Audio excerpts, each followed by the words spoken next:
Powerful looks command respect, they say.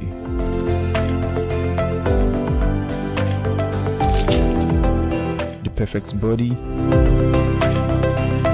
the perfect grooming, and ultimately the perfect skin.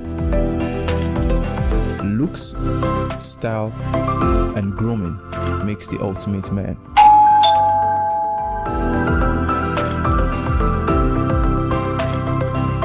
I've found a ridiculously easy way to make my skin always feel epic.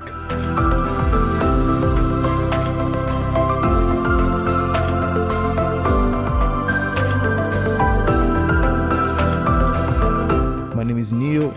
I found Blemiviv, and now my skin finally makes sense.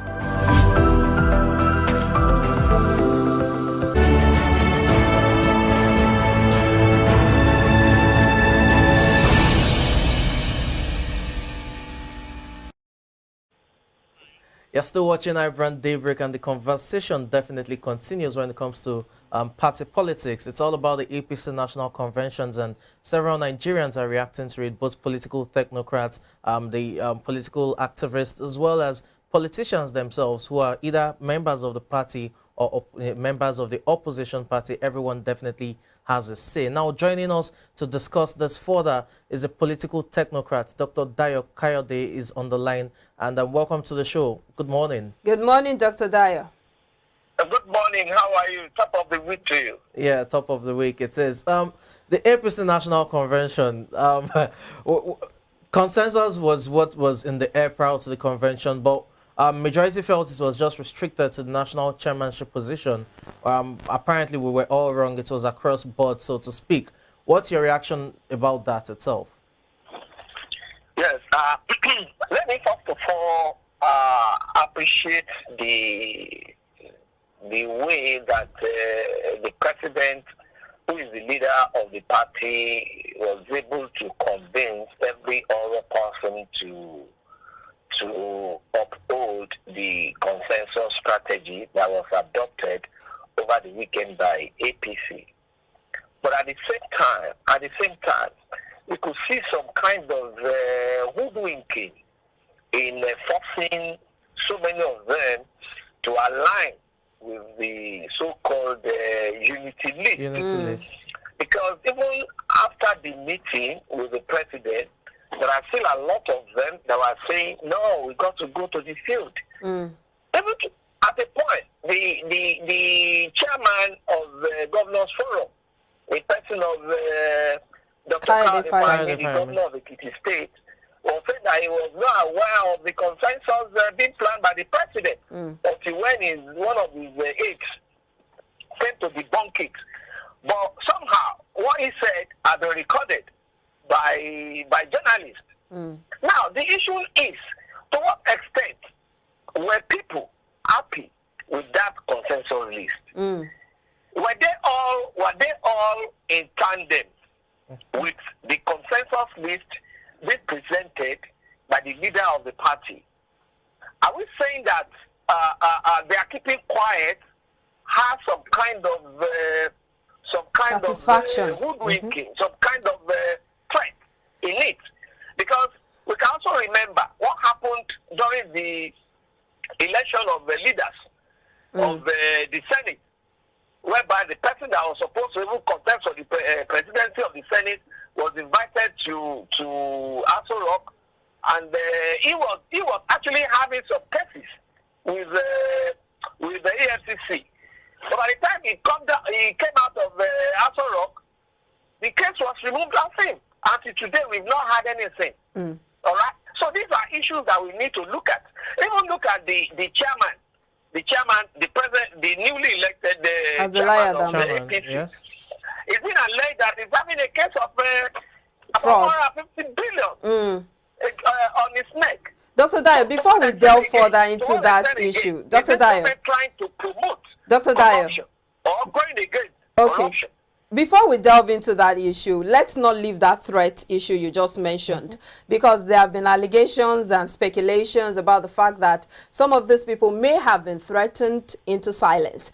For instance, look at the case of Segun Dada, who Dayo Israel was chosen over. You'd see that his hoodwink. wife, hold on, Dr. Dayo, his wife had already been sending some cryptic messages on Twitter saying that she knows that, yes, he wants this so much, but thank you, let me just quote her, thank you for choosing us. That's the family over your political ambition. So it looks like there's some political threat underneath this whole submission and stepping down and all of that. And then there's also the issue of, yes, we know there have been talks about the fact that these people have been paid into silence. But this threat issue is one particular issue I'm interested in. Dr. Dayo. Now, you see, even after I had appraised the president for bringing these people together, I now use that word hoodwinked. There is every possibility that, you see, the EFCC, the ICPC is under the presidency. I mark you, look at what happened to, what's his name, Umahi. So these are issues that we need to all put together in this country. So when you are talking about consensus candidates, must you force them to relinquish their wish? No. It has to be from the inside. Oh yes. What this guy is coming in to do as the chairman is better than what I am going there to do. So let me subsume myself on that 40%. It has to be a kind of a free will. Not that you now come out with a kind of a document saying, oh, Benny, if you don't do this, if you don't do that, look at this. Look at your dossier. We are going to be after you. And, people will be afraid. There's no doubt about it that a lot of people have been disenfranchised by hoodwinking. But one thing is good. By tomorrow, it is said that the APC is coming up with the appeal committee.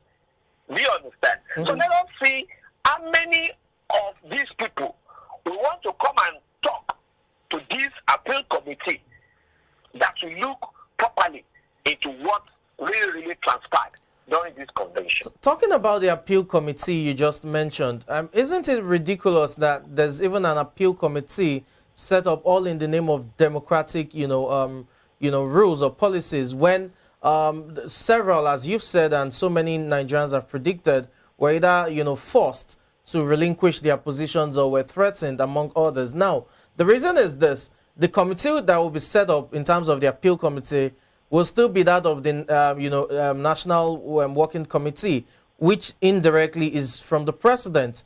Do you think even if aggrieved members have their cases before the appeal committee, they will be successful, considering the appeal committee is just an offshoot of the president?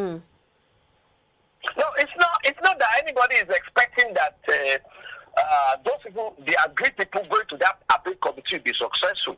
But then we'll be able to hear a lot of things, a lot of undercurrents that played out during the days, the weeks preceding the conference, the Congress.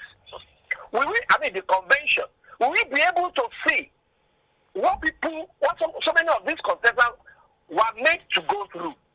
Because at that appeal committee, I want to believe that a lot of the aggrieved members want to say exactly what they faced, what made them to step down, and why they couldn't come out boldly to contest that election. Because I could remember, there's this guy from either Edo State or so, that wanted to contest for deputy chairmanship. Yes. Even after the meeting with the president, he said, look, no matter what, let us go to the field. That he wants to get there and also test his popularity. But at the end of the day, the guy couldn't come out. Probably along the line, he has been called upon and then shown some other things, the way some other people had perhaps shown. And I look at it, okay, let me weigh my options. And then by so doing, relaxing.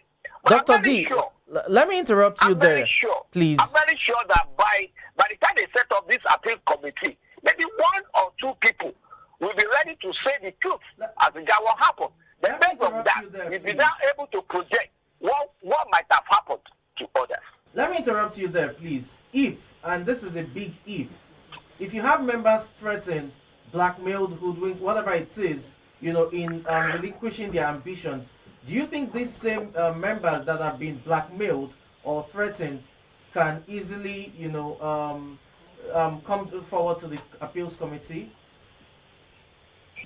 Yeah, they might not want to come by themselves, but don't be surprised that we are going to be seeing now a lot of documents that are likely to have related to this on the social media. We're going to be seeing a lot of them because all these people, they have aides. All these people, they have supporters. And there is no doubt they would have been discussing with their aides and their supporters. And some of these documents might have leaked out. And when all these things leaked out, you can be rest assured, Nigerians, it will be placed on the social media. And from there, people will now be picking bits and pieces together to be able to ascertain what exactly has really happened. Okay, apparently all eyes would be on the appeal panel, which we'll be holding tomorrow, and we'll see how that pans out, especially as we expect some aggrieved members to air their opinions. Dr. Dayo Kayode, thank you so much for your thoughts on the show this morning. It's my pleasure. Thanks for having me. Thank you very much. Okay, we'll go on a very short break now. When we return, the conversation definitely continues. Please do stay tuned.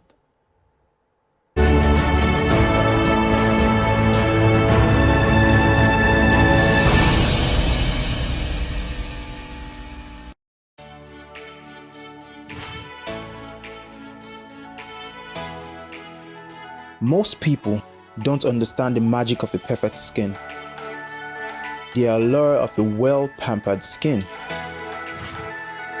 We bounce from skincare products to skincare products, from spa to spa.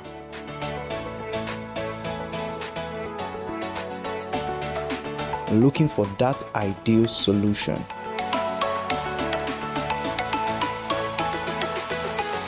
I found the solution.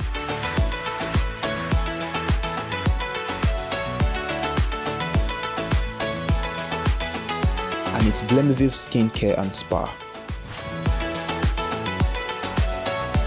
My name is Neil, and I'm proud to be a part of the Blemiville family.